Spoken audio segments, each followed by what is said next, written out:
할렐루야. 네, 주님을 찬양합니다. 하나님이 참 좋으신 분이세요. 그죠? 우리 삶 가운데 늘 함께 계시고 역사하시고 인도하시는 그 은혜가 사실 너무나 큽니다. 우리가 예배할 때마다 동행 나눔 시간 갖고 또 감사로 드리는 예배 드리는 이 일이 얼마나 소중한 일인지 모릅니다. 저는 예배 드리러 나올 때 사실은 그 감사 제목을 하나님께 올려드리고 싶어서 나옵니다. 여러분 주말마다 감사 제목들을 다 적어서 오늘 이렇게 예배 드릴 때 나오시잖아요. 그 감사로 드리는 예배가 하나님이 얼마나 기뻐하시는 예배일까 싶습니다. 일기에 쓰시고 토요일마다 마지막 일기에 한 주간의 감사 제목을 쓰고 또 아침에 오셔서 감사 제목을 써서 하나님께 올려드리는 그것이 얼마나 큰 기쁨인지 모릅니다. 그것이 우리에게 우리의 삶에 어찌 보면 가장 큰 열매라 이렇게 여겨집니다. 이제 추수감사절이 저희가 11월 세 번째 주에 갖게 되는데 한번 여러분 1년 동안의 감사를 지금부터 잘 모으셨으면 좋겠어요. 그리고 또 여러분 안에 매주마다 감사를 더 구체적으로 적어서 하나님께 올려드리는 그 예배 시간이 되었으면 좋겠습니다.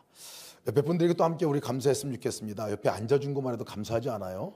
그죠? 같이 예배 드리는 거 감사하잖아요. 옆에 분들에게도 감사합니다 한번 인사만 합시다. 우리 인사만 합시다. 감사합니다. 네, 감사합니다. 함께 얼굴을 마주대한 것도 감사하고 함께 예배하는 것이 너무나 감사합니다. 오늘 또 다음 주간 한 주간에 정말 감사할 일들이 많이 있어요. 미리 감사를 하면 좋겠는데 우리 유한의 동생이 생깁니다. 유한의 동생이 생기는데 유아가 누구냐면 김현호 집사님 우리 아들이고 생기는 동생은 어디에 있느냐면 우리 황빈아 집사님 배 안에 지금 다음 주 11월 1일 날 우리 출산할 예정이에요. 또 그리고 은한에도 이제 아기가 또 태어납니다. 조성인, 김유빈 우리 성도님 우리 자녀죠. 이제 그 다음 주에 그죠 한 주 지나서 이제 예정돼 있어요. 그래서 이제 우리 교회 안에 새 생명들이 이렇게 계속 일어나는 게 놀라운 은혜입니다. 박수 한번 할까요? 네, 감사합니다. 큰 기쁨입니다. 오늘 우리가 함께 나누려고 하는 제목의 말씀이 사랑과 미움 사이 이렇게 제가 정했더니 무슨 뭐 드라마 이름 같다고 이렇게 얘기를 하셨는데 뭐 꼭 그렇지는 않습니다. 우리가 살아갈 때 성도의 삶을 살아갈 때 우리가 늘 꿈꾸고 늘 바라는 것이 정말 천국 갔으면 좋겠다 뭐 이런 거잖아요. 그래서 우리가 죽은 후에 천국에 가서 정말 영원히 사는 것들을 소망합니다. 근데 사실 천국과 지옥이 물론 우리가 죽고 나서 가야 할 곳이죠. 천국이 가야 할 곳이지요. 그런데 사실은 이 땅에 살아가면서 우리가 그 천국과 지옥의 삶을 경험하며 살아가는 것 같아요. 매일 경험합니다. 매일. 그리고 비중 있게 천국을 쭉 경험하는 사람도 있고 지옥을 쭉 경험하는 사람이 있고 천국과 지옥을 넘나들면서 경험하며 살아가는 사람들이 있습니다. 어느 순간에 우리에게 천국이 임하고 어린 순간에 우리에게 지옥이 임하나 보면 우리 마음에 달려있더라고요. 많은 환경과 여건들도 있겠지만 우리 마음 안에 뭐가 찾아오느냐에 따라서 확 바뀌어요. 순간 확 바뀌어요. 사랑의 마음이 훅 들어오면 밝아져요. 기뻐져요. 근데 또 미움이 확 들어오면 어두워져요. 정말 괴로워요. 그러니까 사실 천국과 지옥이 멀리 있지 않아요. 우리 삶 가운데 그냥 백지 한 장 차이와 같이 우리의 마음에 따라서 왔다 갔다 하며 살아가는 삶을 우리가 살아갑니다. 하나님께서 가장 원하시는 삶이 뭘까? 우리 삶에 오셔서 하고자 하시는 일이 있다면 그 천국의 삶이죠. 그 삶을 쭉 누리며 살아가기 원하는 거죠. 우리도 그렇게 원하고. 근데 성경을 보면 오늘 10절 말씀에 이러므로 하나님의 자녀들과 마귀의 자녀들이 드러나느니 무릇 의를 행하지 아니하는 자나 또는 그 형제를 사랑하지 아니하는 자는 하나님께 속하지 아니하니라. 하나님의 자녀와 마귀의 자녀, 다른 말로 얘기하면 이 천국을 경험하는 사람들과 지옥을 경험하는 사람들과 분명하게 갈라놓는 기준이 있다는 거예요. 그 기준은 두 가지로 여기서는 얘기를 하시는데, 의를 행하지 아니하는 것, 이것은 흔한 말로 우리가 죄를 짓는 것을 말합니다. 은밀한 죄, 우리도 모르는 죄, 이런 죄 가운데 우리가 있을 때에, 또 사랑하지 아니할 때, 그때 이것이 그 기준점이라는 거예요. 그것이 이게 하나님 자녀인지 아닌지를 구분하는 구분점이라는 거예요. 명확한 것은 사랑이죠. 두 가지가 다 거기에 관계가 되어 있습니다. 사랑하는 사람이 사랑이 있는 그 순간에는 우리가 하나님의 자녀로 살아가는 분명한 모습을 보고 거기에 천국이 임하는 것들을 우리가 보게 되는, 너무나 우리가 잘 알고 경험하고 들었던 얘기 가운데 하나입니다. 근데 오늘 이 사랑에 대해서 주님께서 더 깊이 얘기하십니다. 그리고 사랑뿐만 아니라 미움에 대해서도 깊이 얘기를 하세요. 사도 요한이 지금 얘기하는 말씀 보면 오늘 그 사랑, 우리가 하나님의 자녀인지 아닌지의 구분점이 되고 천국을 살아가는지 지옥을 살아가는지의 구분점이 되는 이 사랑에 대해서 14절은 이렇게 얘기하고 있어요. 우리는 형제를 사랑함으로 사망에서 옮겨 생명으로 들어간 줄을 알거니와 사랑하지 아니하는 자는 사망에 머물러 있느니라 라고 얘기했어요. 사랑이라는 그 존재가 해도 되고 안 돼도 되는 이런 정도로 얘기하는 게 아니라요, 여기서 분명히 말씀하는 것, 사랑은 사망에서 옮겨 생명으로 사망에서 생명으로 옮겨지는 역사가 있는 거, 죽은 것이 살아나는 역사가 있는 것은 언제 그러느냐? 사랑이 있을 때라는 거예요. 사랑이 있을 때. 죽느냐 사느냐의 문제에 있어서, 지옥이냐 천국이냐의 문제에 있어서 그 기준이 사랑이라고 얘기를 하고 있어요. 사랑이라고. 사랑이 있으면 죽은 곳에서도 살아나고, 사랑이 없는 곳은 죽은 곳이라고 성경은 지금 얘기하고 있는 거예요. 죽고 사는 문제의 키입니다. 죽고 사는 문제의 키예요. 너무나 많이 들어서 너무 익숙해서 그냥 지나쳐버리는 단어일 수도 있는 그 사랑이요, 사실 살고 죽는 문제가 달려있다는 거예요. 우리의 영혼이 이미 사실 사랑으로 살아났죠. 그죠? 주님의 사랑이 임했을 때 우리의 죽었던 영혼이 살아났어요. 그렇게 영혼이 살아난 뿐만 아니라 우리의 삶 속에서도 주님의 사랑이 우리 가운데 임하고 함께하니 그 사랑으로 우리가 변화가 되는 거죠. 우리가 죽음의 삶 가운데 있던 우리가 그 사랑으로 인해서 생명으로 옮겨지는 경험들을 하며 살아가고 있지요. 천국과 지옥의 이 삶, 미래에 죽어서 가는 것뿐만 아니라 이 땅에서 어떻게 살아가느냐에 따라 달려져 있다는 것을 얘기하고 있습니다. 사랑은 생명이기 때문에 그렇습니다. 사랑이 살리는 것이기 때문에 그렇습니다. 죽었다도 사랑이 임하면 살아납니다. 살아나요. 그러나 사랑이 빠지면 죽어요. 사랑이 빠지면 죽어요. 사랑이 빠진 것을 불법, 성경에서는 죄가 불법이다라고 말하는데, 법이 지난주 말씀드렸던 것이 사랑이다라고 말씀드렸어요. 사랑이 없는 게 죄라고 얘기하는 거예요. 우리 가운데 사랑이 빠진 거, 이것은 그냥 죄의 상태라고 말할 수 있어요.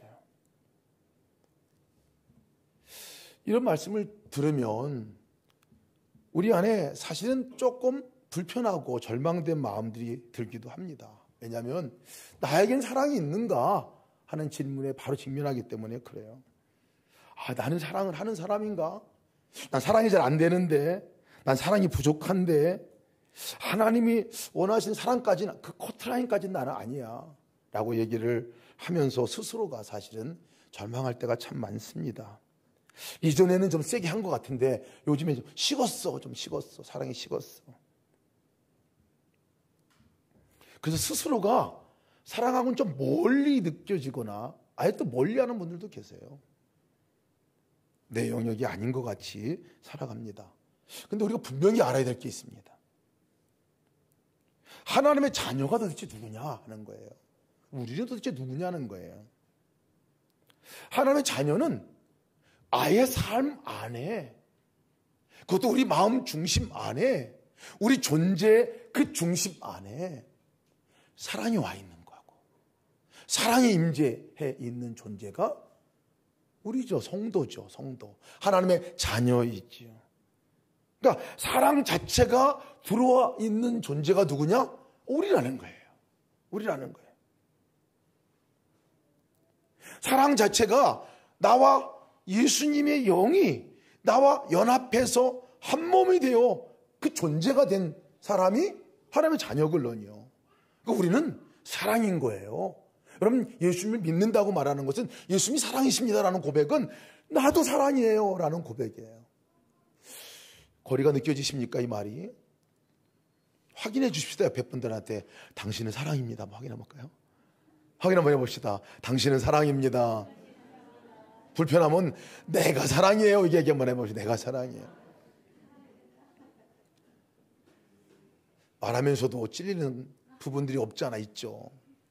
근데 우리가 사랑할 존재고 사랑은 우리로부터 나올 수 있다는 거예요. 다만 사랑이 그렇게 막 확 꽃이 피지 않아도 사랑이죠. 그거는 사랑이 막 터져나오지 못하고 아직까지 머물러 있어도 그건 사랑이죠. 사랑. 그 존재가 우리라는 거예요. 우리가. 그러니까 우리는 사랑할 존재, 사랑할 존재라는 거예요. 나는 당신은 사랑받기 위해 태어나기도 했지만 사랑할 존재로 태어났음을 믿으시기 바랍니다. 씨가 환경이 주어지면요, 싹이 나고 자라나잖아요. 물을 주면 막 자라나요. 물을 주면 자라나요. 여러분, 사랑도 마찬가지잖아요. 주님이 우리 안에 사랑으로 임재하여 주셨잖아요. 사랑이 이미 임하였었잖아요. 그곳에 우리가 물을 주고, 계속 물을 주면 자라나거든요, 사실. 근데 우리가 엉뚱한데 물을 주는데 문제가 있긴 해요. 엉뚱한데 문제가 있어요. 사랑해 주님 거기 안에 바라보고 그 안에 물을 주는 것이 아니라 계속 여전히 나라는 존재 안에 갇혀서 나에게 계속 물 주고 나에게 관심 갖고 모든 상황, 환경, 판단의 기준들이 내가 되어져서 자꾸 여기만 묵상하게 되면요, 물이 계속 주는 거예요. 계속 자라납니다. 계속 자라나요. 나를 들여다보고 나 중심으로 살게 되는 거. 계속 교만이 자라나고 미움이 자라나고 이것을 죄라고 말해요. 내 안에 계신 주님을 계속 바라보고 계속 주님을 묵상하고 주님과 관계를 맺고 나갈 때 사랑이 자라나게 돼요. 사랑이 자라나게 돼요. 너무나 분명합니다. 너무나 분명해요. 근데 오늘 성경에서는 사랑하지 못하게 하고 하나님의 자녀로 살지 못하도록 하고 나를 붙들어 매놓게 하는 그 나를 향해서 계속 물 주고 있는 것들을 아주 너무 정확하게 지적하고 있는데, 그게 함축적으로 단어가 있다면 미움이라는 거예요. 미움을 얘기하고 있어요. 형제를 미워하는 것이라고 얘기했어요.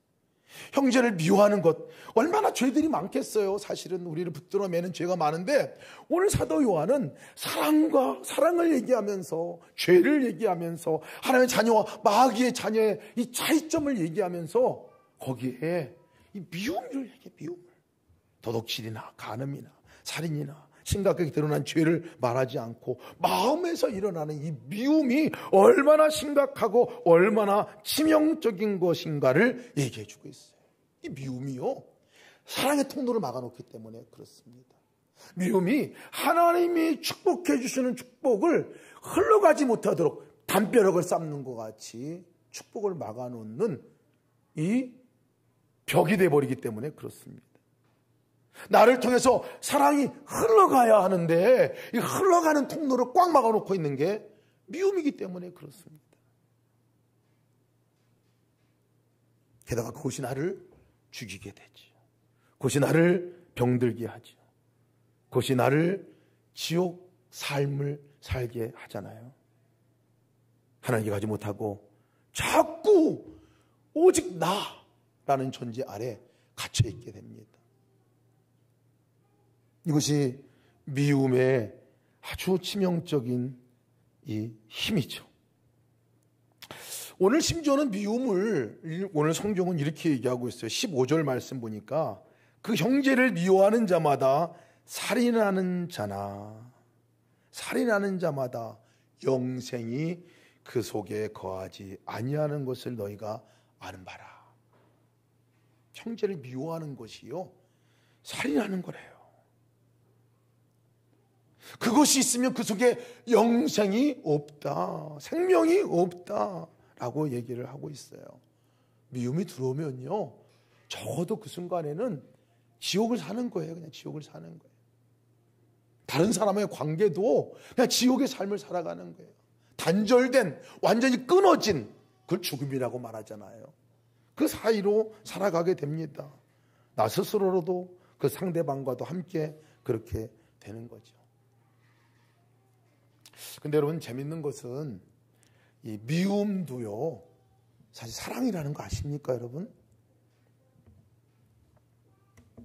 무슨 또 뚱딴지 같은 소리를 하냐 이렇게 얘기할지 모르겠지만요, 미움도 사랑이에요. 사랑의 결과, 사랑의 결정체가 미움이에요. 뭐 사랑의 결정체냐면요, 내 사랑의 결정체, 나 사랑의 결정체, 나 중심의 삶의 결정체가 미움이에요. 사랑의 방향이 오직 나에게 가 있고, 모든 삶의 중심이 나에게 가 있고, 모든 해석도 내 중심으로 해석하게 하는 이 지나친 사랑이 미움의 결과로 나타나게 돼요. 방향이 나에게 오는 거예요. 근데 성경에서 말하는 러브 있잖아요. 아가페의 사랑. 이 사랑은 방향성이 달라요. 다른 사람에게 있어요. 다른 사람을 사랑하는 거예요. 다른 사람의 형편을 돌아보는 거예요. 미움은 자꾸 나만 쳐다보니까 모든 게 서운하고, 모든 게 억울하고, 모든 게 짜증나고, 이런 것들이 결과로 나타나거든요. 근본적으로 사단이 우리 가운데 교만의 뿌리를 두잖아요. 미움이 일어나는 거 보면 여러 요소가 있지만 그 안에 근본 뿌리는요, 내 존재가 무시당하면요, 자존심 하나 건드려 놓으면 미움만이 아니에요. 이게 화가 나면서 이 화가 상대방에 대한 이게 증오까지 가고, 거의 뭐 내 자존심 건드려 놓으면 그냥 뚜껑 열려요. 우리는 그냥 뚜껑 열려요. 내가 수용되지 않고 내가 인정되지 아니할 때 내 안에 화가 나고 상대방에 대한 이 미움이 발동이 되게 되는 거잖아요.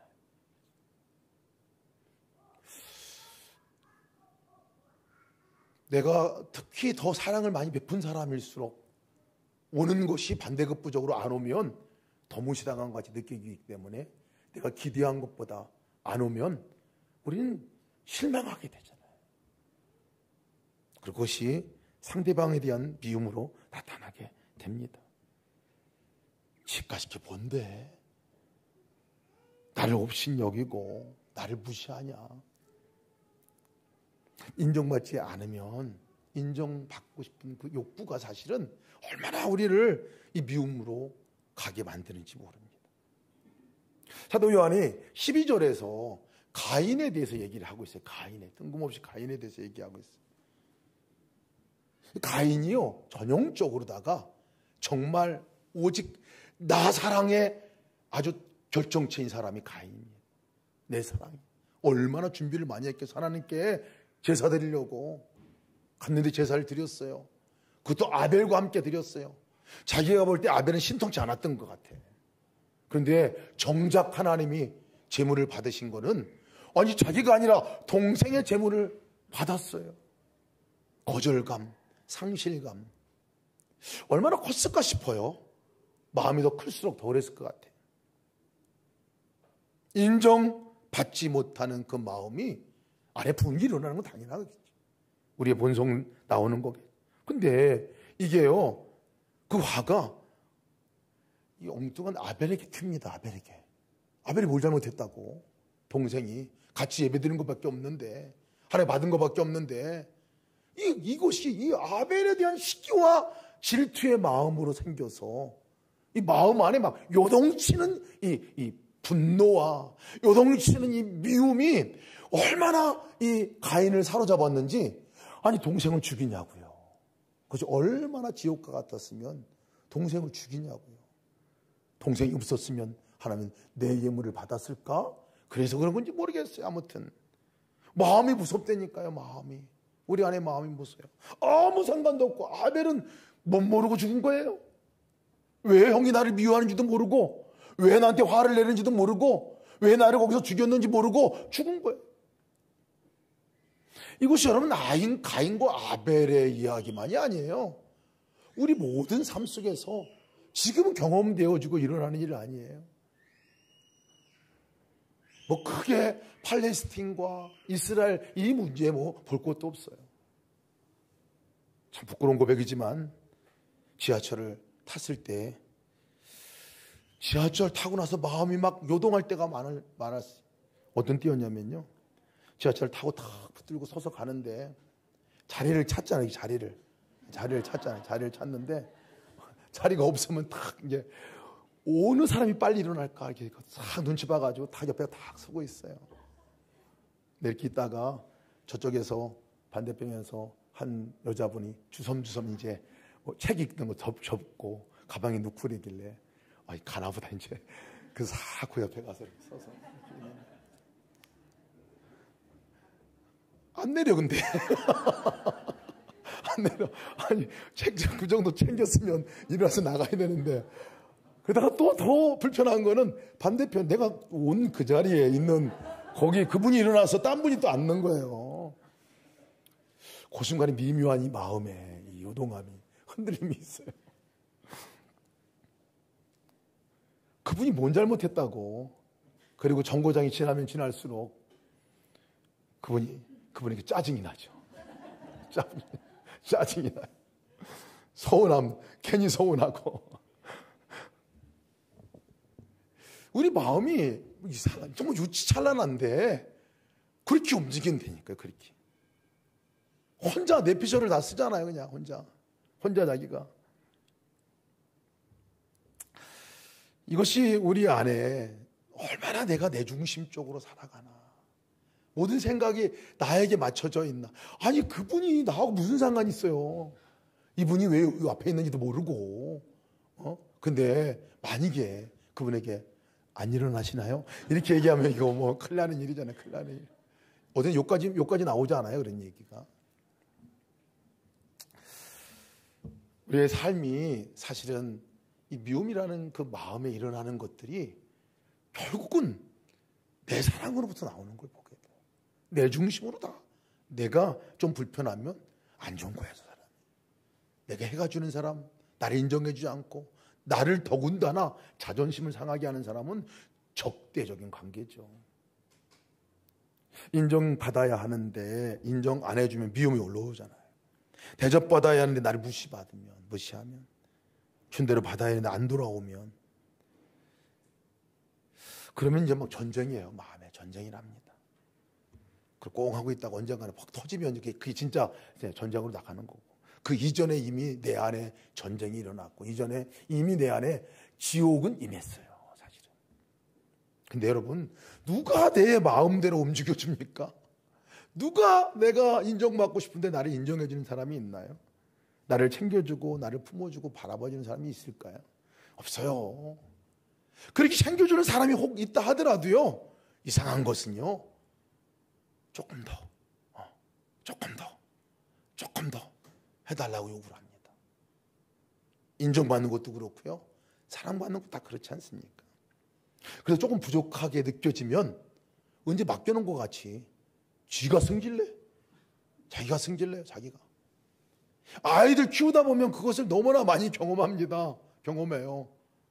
아니 애들이 성질낼 이유가 도대체 뭐 있어요? 사랑하다가 주다가 욕먹는 게 부모예요.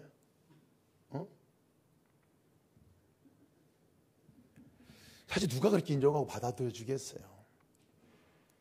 사랑의 방향성이 나에게 향해 있으면요, 절대 화나고 미워하는 이것이 끊어지지 않습니다. 그 말은 내 안에 여전히 지옥이 임해 있다는 거예요. 내 안에 여전히. 근데 언제 끊어지는지 아십니까? 이게 언제 끊어지는지 아세요? 방향성이 바뀌어지면 끊어져요. 방향이 바뀌어지면 끊어요. 사랑의 방향이 나에게 나 중심의 사랑으로 집중되어 있던 그 대상이 다른 사람에게 가게 되면요, 바뀌어집니다. 미움이 끊어져요. 생각이 바뀌어져요. 감정도 바뀌어지게 돼요. 여러분, 이 사랑의 방향성이 얼마나 중요한지 몰라요? 다른 사람을 내가 생각하게 되고 그래서 여러분 언더스탠드라는 그 단어를 좀 참 좋아합니다. 언더스탠드가 이해한다는 거잖아요. 다른 사람을. 사랑의 출발은 여기서 오는 거라 생각이 들어요. 다른 사람을 언더, 아래서 스탠드 서 있는 거잖아요. 그래서 다른 사람의 입장에서 좀 더 낮은 자세에서 쳐다보는 게 언더스탠드거든요.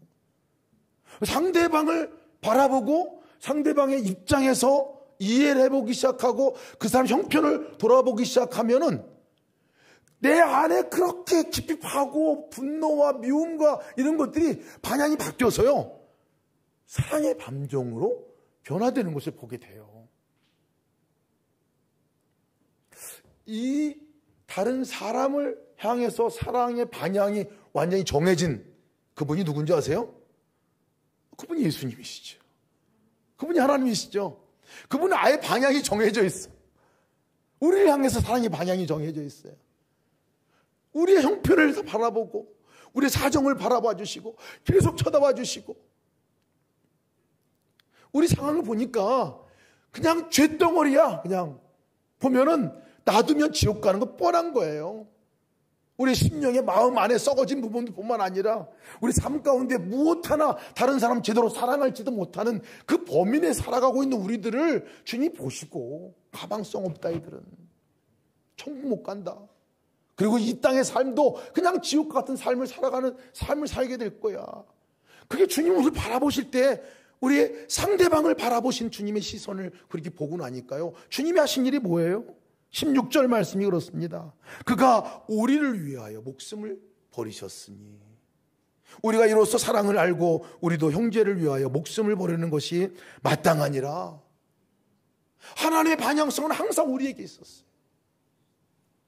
하나님 자신이 아니라 오죽하면 인간이 되어서 우리의 삶 가운데 찾아오시고 우리가 알아볼 수 있도록 인간이 되어서 오시고, 그 죄의 문제를 우리가 스스로 해결할 수 없으니까 그 자리에서 당신이 죽으시냐 말이에요.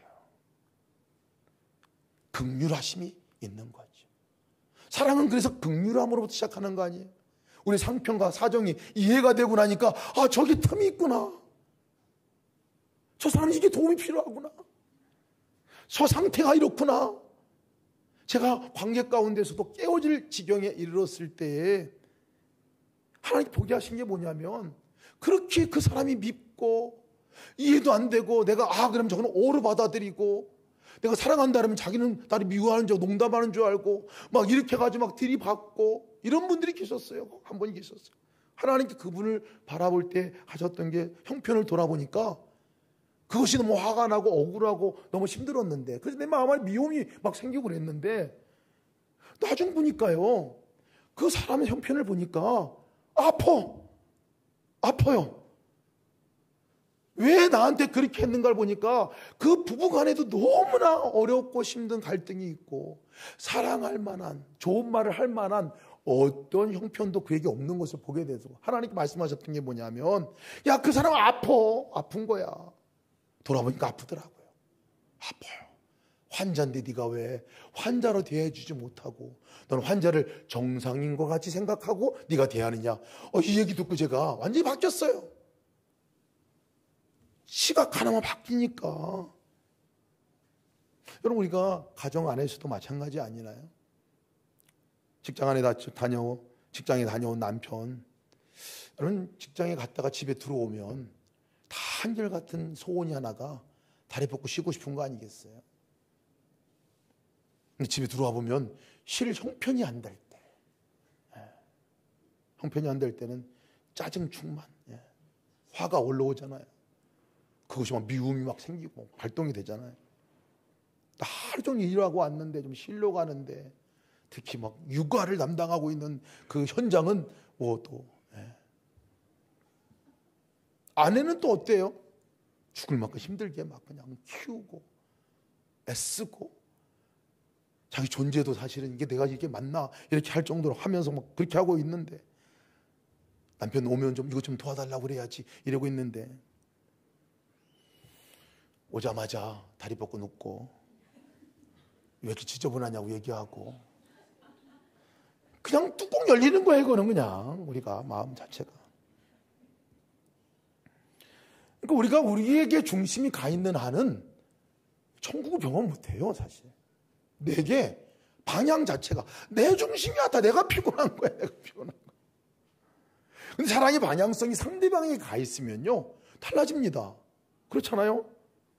남편도 내가 들어와서 쉬고 싶지만 와서 보니까 하루 종일 애와 분투하고 하루 종일 집안에서 일하고 하루 종일 또 다른 직업과 일을 갖고 있는 사람들은 그 일도 하고, 그러면 그 아내에게 해줄 수 있는 말이 자기만 생각하면 나 피곤해 이렇게 얘기하겠지만, 상대방을 보면 상대방 입장에 한 번만 생각해 줘도 얼마나 피곤해. 말이 바뀌어요. 말이 바뀌어요. 아내는 어떻습니까? 마찬가지죠. 상대방 남편을 생각해 보면 야, 아주 힘들었겠다. 여러분, 얼마나 이 치열한 전투 현장이 직장 들어보면 좀 대단하죠. 살아가면서 보면 대단하죠. 그 가운데서 그냥 전쟁터 같은 전쟁에서 이제 휴식처로 왔는데, 아, 얼마나 수고했어. 이 말 한마디가 상대방을 보지 않으면 안 나와요. 안 나온다. 여러분, 사랑의 방향이 바뀌어야 합니다. 방향이 바뀌어야 돼요. 상대방을 향한 내 마음을 적어도 언더스탠드하는 그 입장에 서볼 수 있는 그것만 돼도요, 사랑이 시작이 된다니까요. 근데 여러분, 이 사랑의 방향성이 나에게 가는 것도 또 다른 사람에게 갈 때 이게 엄청난 변화가 되고 사랑이 이제 시작이 되잖아요. 그런데 우리가 진짜 우리의 시선과 우리의 그 사랑의 방향을 진짜 틀어야 할 곳이 있어요. 그것이 바로 내 안에 거하시는 예수님을 바라보는 겁니다. 사랑 자체이신 그분을 바라보는 거예요. 사랑 자체이신 그분에게 내가 문을 여는 거예요. 사랑이 충만하게 있는데 안 바라보면요, 마치 수도꼭지를 잠그는 것 같이 안 나와요. 안 나와요. 충만하게 있는데 내가 받지 않는 한, 그분을 바라보지 않는 한 그분의 사랑이 나를 통해서 흘러가지 않는다니까요. 아까도 말씀드렸잖아요. 우리 안에 우리는 사랑할 사람들이라는 거예요. 사랑할 존재로 다시 태어난 사람이 하나님의 자녀라는 거예요. 우리 안에 그게 있어요. 근데 언제 터지냐고요. 언제 흘러가냐고요. 내 안에 거하시는 그분 바라볼 때이죠. 내 안에 거하시는 그분과 내가 연합할 때이죠. 사랑의 방향성이 그분을 향할 때이죠. 여러분 보세요. 사랑하는 사람들, 정말 조건 없이 살아가는 사람들 보면, 주님과 온전한 연합이 있는 사람들 보면요, 주님의 얼굴이 그 얼굴이 나타나요. 주님의 얼굴이 나타나요. 우리 김현수 집사님 아까 들어오시는데 얼마나 얼굴이 이렇게 밝으신지. 조카분이 가져오셨다고 오늘 그랬어요. 작고반이. 제가 보니까 얼굴이 비슷비슷하세요. 조카인데도 이렇게 비슷비슷하신지.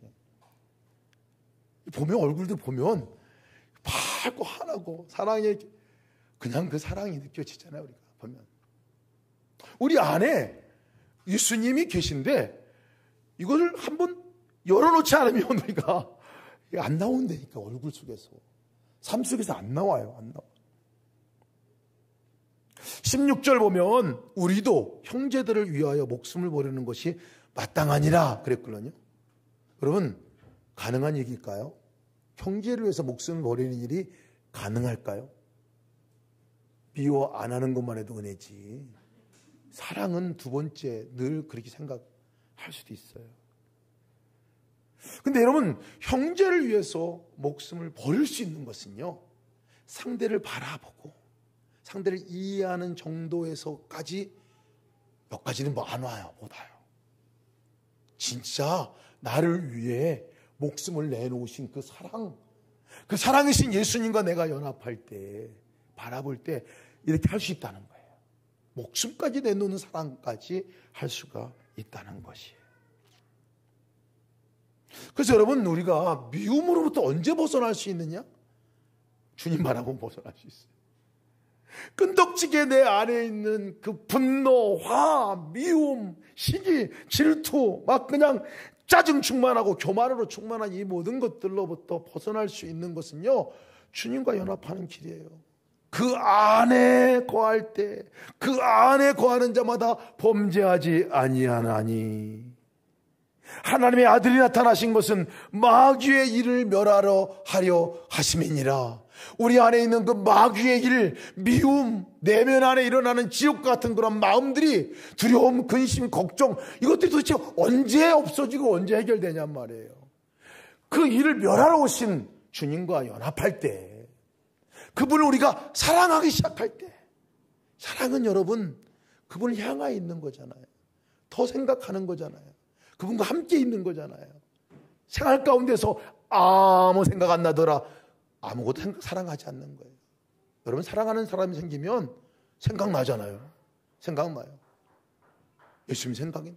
사랑하는 사람이 생각나고, 연애하는 사람은 분명하게 편해요. 딱 편해요. 딱 편하. 얼굴도 편하고, 특히 편하는 것 핸드폰 거기서 붙들고 있고, 밤늦게까지 전화하고 문자 보내고, 모든 게 거기에 집중돼 있잖아요. 주님 안에 거할 때 마귀 일을 멸한다고. 한 목사님이 너무나 미운 게, 성도를 미워하는 것들이, 성도를 미워하는 게 아니라 본인을 미워하는 성도가 있어가지고 너무 힘들어하는 목사님이 있었어요. 본인이 생각할 때는 사사건건 반대하고, 사사건건 어렵게 만들고, 사사건건 그냥 모든 교회 일을 할 때도 못하게 하고, 막 또 성도들 간에 막 문제 일으키고, 이런 분이 한 분 계셨는데, 너무 그분 보면 힘들어가지고 그냥 보기만 해도 그냥 피하고 싶고 막 이랬었다는 거예요. 다른 데 안 가시나 저분은? 막 이렇게 생각할 정도, 담임 목사님이 그런 생각을 가질 정도로 엄청 힘들었다는 거예요. 그래서 이렇게 이렇게도 해보고 저렇게 해보는데 안 되더래. 자기 문제가, 감정 문제가 처리가 안 되더래. 그리고 도무지 해결할 수 없는. 근데 그때 이분이 주님 앞에 나와서 볼 때마다, 주님 어떻게 해요? 제가 어떻게 해요? 내가 이렇게 얘기해도 저렇게 정답 어떻게 해요? 이렇게 얘기할 때 주님이 어느 날 마음에 그렇게 얘기하시더래요. 저 사람이 누군지 아냐? 이렇게 얘기하시더라고요. 누군데? 저 사람이 훈련부장이야. 훈련부장. 너 훈련하는 훈련부장이야. 딴 얘기 들을 줄 알았는데 엉뚱한 이런 얘기 들으셨다고 자기 그러죠. 훈련부장. 근데 곱씹을수록 맞대는 거예요. 자기 안에 그렇게 사랑이 없는지 몰랐대. 자기 안에 그렇게 분노가 많은지 몰랐대. 근데 그것을 다루려고 하나님께서 그 사람을 붙여주신 것을 알게 되고, 보면 훈련부장님 오셨군요. 안녕하세요. 인사하고, 오늘은 어떤 훈련일까요?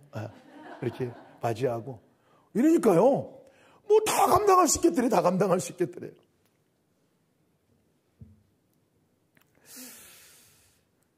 주님이 가르쳐 주시는 것 같아.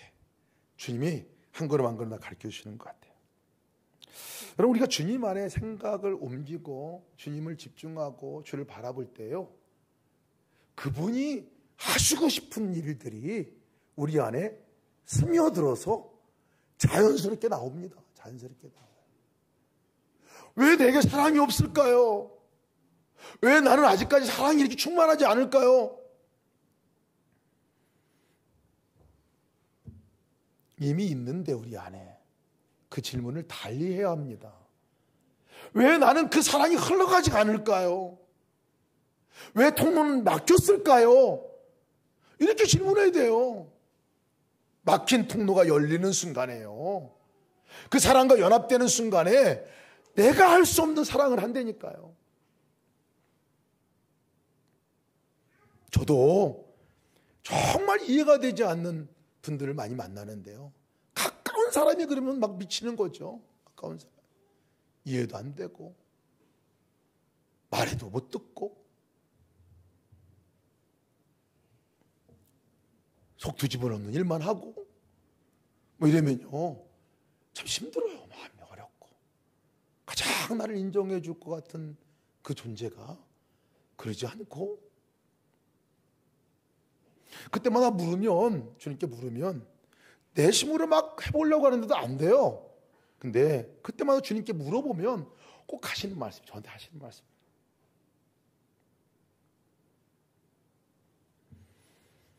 너도 나한테 그랬어. 너도 나한테 그랬어. 꼭 그러시는 것 같아요. 그냥 들어줘. 그냥 들어줘. 그냥 같이 있어줘. 내가 그렇게 했잖아. 너한테 내가 다 들어주고 같이 있어주고 그랬잖아. 어떤 때는 막 짜증나잖아. 그런 거 들으면 또 혹시 더 짜증날 때도 있어요. 에이, 그냥 다른 얘기 들을걸, 딴 사람한테 물어볼걸, 이렇게 하다가도 그게 정답인걸요. 그렇게 하면 그게 능력인걸요. 그게 내 안에 사랑이 막 흘러가게 되잖아요. 그리고 내가 할 수 없는 영역에 뛰어넘는 사랑들을 하게 되잖아요. 여러분, 그 사랑을 하시며 살아가시는 여러분 되시기를 축복합니다. 주님을 우리가 왜 바라보자고 하는지 아세요? 그게 사랑하는 방법이기 때문에 그렇습니다. 하나님 사랑하는 방법이기도 하지만 그게 내 삶 가운데 그 사랑을 온전히 흘려보낼 수 있는 방법이기 때문에 그렇다는 거예요. 우리는 형제를 사랑함으로 사방에서 옮겨 생명으로 옮겨 들어간 줄을 알거니와, 그 사랑함으로 우리의 사망에 있는 자리가 생명의 자리로 옮겨지게 된다는 말씀입니다. 그 사랑함으로 그 사람도 사망에 머물러 있던 삶에서 생명으로 옮겨지는 역사가 나타나게 된다는 거예요. 예수님이 나를 찾아오셔서 사랑에 머물러 계신 그곳으로 말미암아 내가 사망에서 생명으로 옮겨진 것과 같이 그렇게 된다는 거예요. 아까 우리 들어오기 전에 유아 동생이 태어난다고 얘기했잖아요. 이름이 뭐냐고 물어봤어요. 원래는 또쁨이건 또쁨이, 태명은 또쁨인데 서하라고 줬대. 서하라고. 왜 서하냐? 유아가 저기니까 동생은 서하라고 줬대. 서하 이름 뜻이 뭐냐 그랬더니 하나님 안에 깃들다, 이런 뜻이라. 하나님 안에. 맞아요? 예. 네. 안 맞는 것 같이 표정을 이렇게. 하나님 안에 깃들다라는 뜻이라네. 참 잘 줬다, 이런 생각이 들어요. 참 잘. 하나님 안에, 사랑 안에 깃들어 있을 때에 그게 천국이구나. 천국을 누리신 여러분들 축복합니다.